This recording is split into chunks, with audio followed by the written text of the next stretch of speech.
ഹരിതം TV ചാനലിലേക്ക് എല്ലാ പ്രേക്ഷകർക്കും സ്വാഗതം. ഇന്ന് വിചിന്തനം ചെയ്യുന്നത് ചൊവ്വയുടെ ഇടവം രാശി സ്ഥിതി കൊണ്ട് കർക്കിടകം രാശിക്കാർക്ക് വന്നു ചേരാവുന്ന സൗഭാഗ്യങ്ങളെ കുറിച്ചാണ്. ചൊവ്വയെ സംബന്ധിക്കുന്നിടത്തോളം കർക്കിടകം രാശിക്കാരായിരിക്കുന്ന പുണരത്തിന്റെ 4-ാം പാദവും പൂയവും ആയില്യവും അടങ്ങുന്ന നക്ഷത്രക്കാർക്ക് രാജയോഗ കാരകനാണ്. കേന്ദ്ര ത്രികോണാധിപനാണ്. അത് തൻ്റെ ഉപജയസ്ഥാനമായ 11-ാം ഭാവത്തിൽ സ്ഥിതി ചെയ്യുന്നത് സമക്ഷേത്രത്തിലാണ്. സമക്ഷേത്രം എന്ന് പറയുമ്പോൾ ഓരോ ഗ്രഹത്തിനും ഉച്ചം, നീചം, മൂലത്രികോണം, ശത്രുക്ഷേത്രം, മിത്രക്ഷേത്രം, സമക്ഷേത്രം എന്നൊക്കെയുണ്ട്. സമനാണ്. അപ്പോൾ ശത്രുവിൻ്റെ കൂടെ ഒരാൾ നിൽക്കുന്നത് പോലെ അല്ലല്ലോ ഏറ്റവും വേണ്ടപ്പെട്ട സമത്വമുള്ള ഒരാളുടെ കൂടെ നിൽക്കുമ്പോൾ, അങ്ങനെയുള്ള വീട്ടിൽ നിൽക്കുമ്പോൾ. അപ്പോൾ ആ സമക്ഷേത്രത്തിൻ്റെ അധിപനായിരിക്കുന്ന അത് 4-ാം ഭാവം സുഖസ്ഥാനത്തിൻ്റെ ഉപജയസ്ഥാനാധിപൻ കൂടിയായിരിക്കുന്ന ശുക്രൻ ആ കർക്കിടകൻ രാശിയിൽ സ്ഥിതി ചെയ്യുക കൂടി ചെയ്യുന്നു. കൂടെ ഭാഗ്യാധിപനായിരിക്കുന്ന വ്യാഴവും സ്ഥിതി ചെയ്യുന്നു. കർക്കിടകം രാശിക്കാരായിരിക്കുന്ന ഈ നക്ഷത്രക്കാർക്ക്, പുണർതം പൂയം ആയില്യം നക്ഷത്രക്കാർക്ക് അപ്രതീക്ഷിതമായ സൗഭാഗ്യങ്ങളും രാജയോഗങ്ങളും നേട്ടങ്ങളും എല്ലാം വന്നു ചേരുന്നു. ശത്രുക്കൾ നിഷ്പ്രഭരാകുന്നു. അതുപോലെ തന്നെ സ്വയം ചിന്തിച്ച് പ്രവർത്തിക്കുവാനുള്ള അവസരമാണ് വന്നു ചേർന്നിരിക്കുന്നത്. വന്നു ചേരുന്ന സൗഭാഗ്യങ്ങൾ വേണ്ട രീതിയിൽ അനുഭവിക്കുവാനായിട്ട് കൂടുതലായിട്ട് ആത്മീയ കാര്യങ്ങളിൽ ശ്രദ്ധിക്കുകയും പ്രവർത്തന മണ്ഡലങ്ങളിൽ ശ്രദ്ധിക്കുകകൂടി ചെയ്താൽ വലിയ വലിയ നേട്ടങ്ങൾ, അപ്രതീക്ഷിത ധന ആഗമന യോഗങ്ങൾ, വിദ്യാവിജയങ്ങൾ, അതുപോലെ തന്നെ ദാമ്പത്യ സൗഖ്യം, ഇവ ഓരോന്നോരോന്നായിട്ട് വന്നിച്ചു.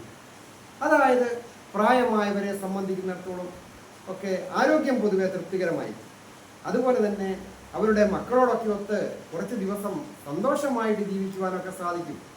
വിദേശത്തൊക്കെ ആയിരിക്കുന്ന മക്കളാണെങ്കിൽ അവരൊക്കെ വിളിക്കുകയും പറയുകയും അതുപോലെ തന്നെ സാമ്പത്തിക സഹായങ്ങൾ ചെയ്യുകയും ഒക്കെ ചെയ്ത് സന്തോഷകരമായ കുടുംബജീവിതം നയിക്കുവാൻ സാധിക്കും. അതുപോലെ തന്നെ കൊച്ചുകുട്ടികളായിരിക്കുന്നവർ, അവർക്ക് പൊതുവെ ആരോഗ്യം തൃപ്തികരമായിരിക്കും. പ്രാഥമിക വിദ്യാഭ്യാസത്തിലൊക്കെ ഏർപ്പെട്ടിരിക്കുന്ന കുട്ടികളില്ലേ, അവർക്കൊക്കെ വളരെ വിജയങ്ങൾ, ഉന്മേഷമൊക്കെ വന്നു ചേരുവാനും പുതുമയുള്ള വസ്ത്രങ്ങളൊക്കെ കിട്ടുക. കൊച്ചുകുട്ടികൾക്കൊക്കെ വസ്ത്രങ്ങൾ കിട്ടുന്നത് വളരെ ഇഷ്ടമാണ്. ആഭരണാദികൾ വന്ന് കിട്ടുക, കുടുംബത്തെ ഗൃഹോപകരണങ്ങൾ വന്നു ചേരുക. ദമ്പതികളായിട്ടുള്ളവർക്ക് വളരെ സുഖവും സന്തോഷവും ഐശ്വര്യവും നിറഞ്ഞ ഒരു സമയമാണിത്. അതായത് 2026 ജൂൺ മാസം 20-ാം തീയതി മുതൽ ചൊവ്വ അവിടെ ആ ഇടവം രാശിയിൽ സ്ഥിതി ചെയ്യുന്നത് ആഗസ്റ്റ് മാസം 2-ാം തീയതി വരെയാണ്. കൊല്ലവർഷം 1201-ാം ആണ്ട് മിഥുനമാസം 6-ാം തീയതി മുതൽ ഇടവമാസം 17-ാം തീയതി വരെയുള്ള 45 ദിവസമാണ് ആ ഇടവം രാശിയിൽ സ്ഥിതി ചെയ്ത് അനുഗ്രഹ വർഷങ്ങൾ ചൊരിയുന്നത്. വേണ്ടതൊക്കെ നേടിയെടുക്കാൻ പറ്റുന്ന സമയമാണ്. അത് അവസരം വേണ്ട രീതിയിൽ വിനിയോഗിക്കുക. ശത്രുത മറന്ന് നല്ല സുഹൃത്തുക്കൾ വന്നു ചേരും. അതുപോലെ തന്നെ വിവാഹ ദാമ്പത്യ ജീവിതത്തിൽ അനൈക്യതകൾ മൂലം ഏതെങ്കിലും തരത്തിൽ പിണങ്ങി നിൽക്കുന്ന ദമ്പതികളുണ്ട് എങ്കിൽ അവർക്ക് ഒരുമിക്കുവാൻ വളരെ അനുകൂലമാണ്. ദാമ്പത്യ കാരകൻ കൂടിയായിരിക്കുന്ന ആ ശുക്രഗ്രഹം തൻ്റെ ദാമ്പത്യ ഭാവത്തിലേക്ക് ദൃഷ്ടി ചെയ്യുന്നു എന്നുള്ളത് ഏറ്റവും അനുകൂലമാണ്. അത് സുഖസ്ഥാനത്തിൻ്റെ അധിപൻ കൂടിയാണ്. സുഖവും സന്തോഷവും ഐശ്വര്യങ്ങളും വന്നു ചേർന്ന് ഉല്ലാസയാത്ര പോകുന്നതിനോ പുണ്യസ്ഥലങ്ങൾ സന്ദർശിക്കുന്നതിനും മംഗളകാര്യങ്ങളിൽ പങ്കെടുക്കുവാനും യോഗമുണ്ട്. അതുപോലെ തന്നെയാണ് ഉത്തമ സന്താന ഭാഗ്യമുള്ള സമയമാണ്. സന്താനകാരകൻ കൂടിയായിരിക്കുന്ന ആ വ്യാഴഗ്രഹം അത് സന്താനഭാവത്തിലേക്ക് ദൃഷ്ടി ചെയ്യുമ്പോൾ സന്താന ഭാവാധിപൻ കൂടിയായിരിക്കുന്ന ചൊവ്വയും ദൃഷ്ടി ചെയ്യുന്നു. അപ്പോൾ സന്താനങ്ങൾക്ക് മേൽഗതി ഉണ്ടാകും. പ്രായമായവർക്കും അതുപോലെ തന്നെ മധ്യവയസ്കർക്കൊക്കെ ആണെങ്കിൽ കുട്ടികളൊക്കെ പഠിക്കുന്നവരെ, ജോലിക്കായിട്ട് ശ്രമിക്കുന്നവർ, അങ്ങനെയുള്ളവർക്ക് ജോലി ലഭിക്കുവാനും സാമ്പത്തിക അഭിവൃദ്ധിയോടുകൂടിയ ജോലി ലഭിക്കുവാനും ഒക്കെ നല്ല ഭാഗ്യവും സൗഭാഗ്യവും ഒക്കെയുള്ള ഒരു നല്ല അവസരമാണ്.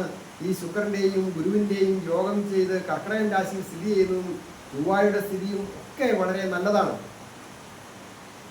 അതുപോലെ തന്നെ തൊഴിൽ അന്വേഷിക്കുന്നവർക്ക്, പഠിച്ചിറങ്ങിയ വിദ്യാർത്ഥികൾക്ക്, ജോലി പോയി നിൽക്കുന്നവർക്ക്, ഈ ഇപ്പോൾ ചെയ്യുന്ന ജോലി കൊണ്ട് തൃപ്തിയില്ലാതെ അത് തൃപ്തിയില്ലാതെ വരിക എന്ന് പറയുമ്പോൾ അധ്വാന ഭാരം കൂടിയിരിക്കുകയും അതിനനുസരിച്ച് യാതൊരു തരത്തിലും ദൈനംദിന കാര്യങ്ങൾ പോലും നടത്തുവാൻ ഉള്ള സാമ്പത്തികമായ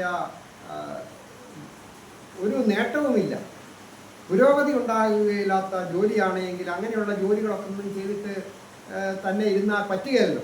അപ്പോൾ പുതിയ ജോലിക്കായിട്ട് ശ്രമിക്കുക. പുതിയ ജോലിക്കായിട്ട് ശ്രമിക്കുമ്പോൾ പുതിയ ജോലിയൊക്കെ കിട്ടും. സാമ്പത്തിക അഭിവൃദ്ധിയോടുകൂടിയ ജോലി കിട്ടുക, അതുപോലെ തന്നെ വിദേശത്ത് പോകുവാൻ അവസരങ്ങൾ ഉണ്ടാകുക, അത് മക്കൾക്ക് ഒക്കെ വന്നു ചേരും, സന്താനങ്ങൾക്കും വന്നു ചേരും. ഈ പറഞ്ഞ നക്ഷത്രക്കാർക്കായിരിക്കുന്നവർക്കാണെങ്കിലും അവരുടെ മക്കൾക്കും ഒക്കെ വന്നു ചേരുവാൻ യോഗമുണ്ട്.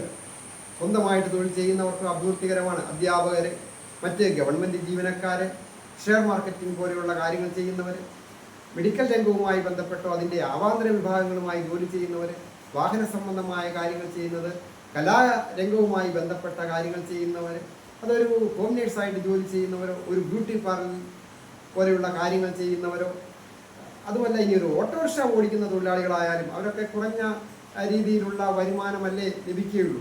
അങ്ങനെയുള്ളവർക്കാണെങ്കിലും ഒരു പ്രതീക്ഷയോടുകൂടി കൂടുതൽ വരുമാനങ്ങളൊക്കെ വന്നു ചേരുന്നതിനോ, ഒരു ഓട്ടോറിക്ഷ പുതിയത് വാങ്ങിക്കുവാൻ ഒരു അവസരം വന്നു ചേരുവാനൊക്കെ യോഗമുണ്ട്.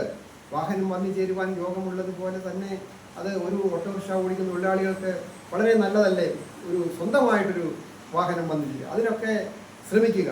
അതിനൊക്കെയുള്ള ധനം എവിടുന്നേലും വന്നു ചേരും. അതുപോലെ തന്നെ പുതിയ പുതിയ സ്ഥാപനങ്ങൾ, ബ്യൂട്ടി പാർലറുകളൊക്കെ തുടങ്ങുക.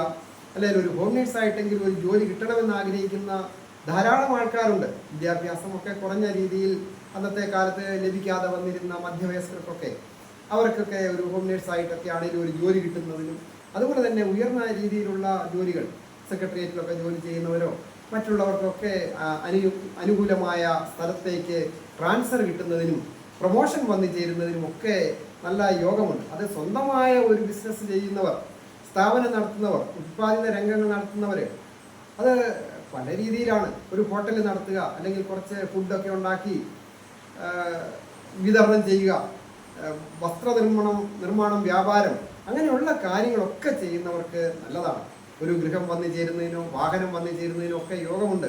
അതിന് സുഹൃത്തുക്കളൊക്കെ സഹായിക്കുന്ന നല്ല ഒരു അവസരമുള്ള സമയമാണ്.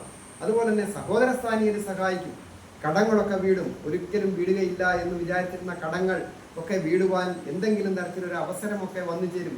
ഒരു ലോട്ടറി അടിക്കുകയോ, എല്ലാവർക്കും ലോട്ടറി അടിക്കും എന്നല്ല, ദിവസവും ഉണ്ടല്ലോ നറുക്കെടുപ്പ്, അതിൽ ഭേദമായ ഒരു തുക ഒക്കെ ഉണ്ട്.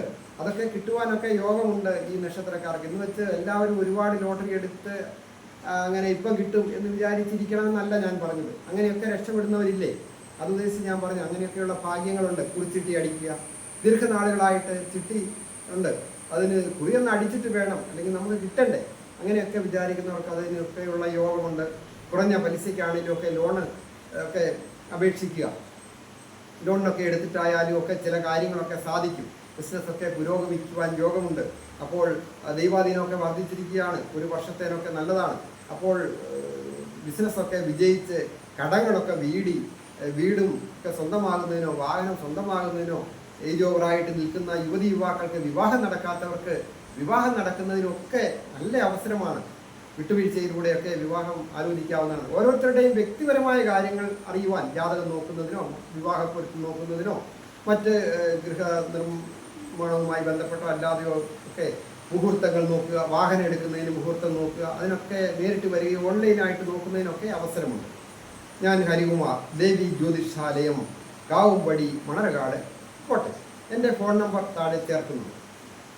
ഈ ചാനൽ പേരും നക്ഷത്രവും ചേർത്ത് കമൻറ്റ് ചെയ്യുകയും, അതുപോലെ തന്നെ നിങ്ങളുടെ വിഷയം എന്തുമാകട്ടെ അത് കമൻറ്റ് ബോക്സിൽ രേഖപ്പെടുത്തിയാൽ ഞാൻ നിങ്ങൾക്ക് വേണ്ടി പ്രാർത്ഥിക്കാം. എല്ലാവർക്കും നന്മ വരുവാനായിട്ട് പ്രാർത്ഥിക്കാം.